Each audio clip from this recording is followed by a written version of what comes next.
10 March family কার্ডের উদ্বোধন করবেন প্রধানমন্ত্রী তারেক রহমান। কাজের অগ্রগতি নিয়ে মন্ত্রিপরিষদ বিভাগের সম্মেলন কক্ষে বৈঠক।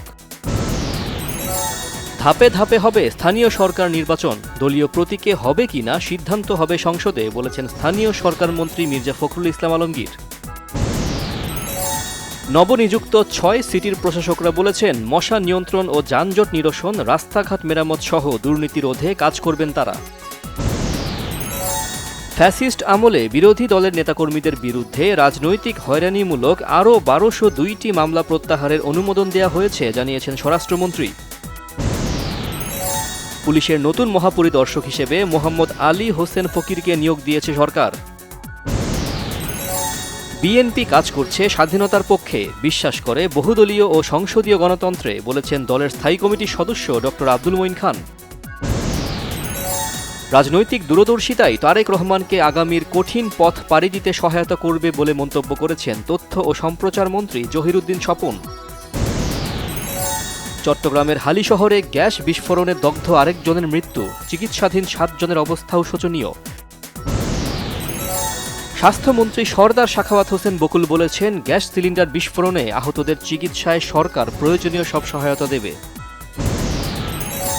রাজধানীতে হঠাৎ কিউলেক্স মশার মারাত্মক উপদ্রব, ডেঙ্গুর প্রকোপ থামেনি, এডিস নিধনে কাল থেকে কার্যকর ব্যবস্থা, জানালেন স্বাস্থ্যমন্ত্রী। পররাষ্ট্রমন্ত্রী ও প্রতিমন্ত্রীর সাথে সার্কের মহাসচিব সহ মিশর, সিঙ্গাপুর, জাপান ও আরব আমিরাতের রাষ্ট্রদূতদের সৌজন্য সাক্ষাৎ।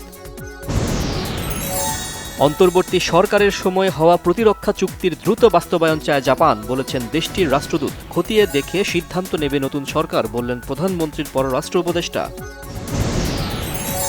প্রসিকিউশন টিমের কোনো দুর্নীতির অভিযোগ পেলে তদন্ত সাপেক্ষে কঠোর ব্যবস্থা নেওয়া হবে বলে হুঁশিয়ারি ট্রাইব্যুনালের নতুন চিফ প্রসিকিউটর আমিনুল ইসলামের।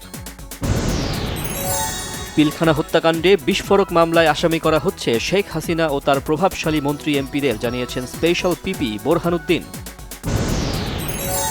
শেরপুর 3 আসনের নির্বাচন এবং বগুড়া 6 আসনের উপনির্বাচন আগামী 9 এপ্রিল, জানিয়েছেন ইসির সিনিয়র সচিব আখতার আহমেদ।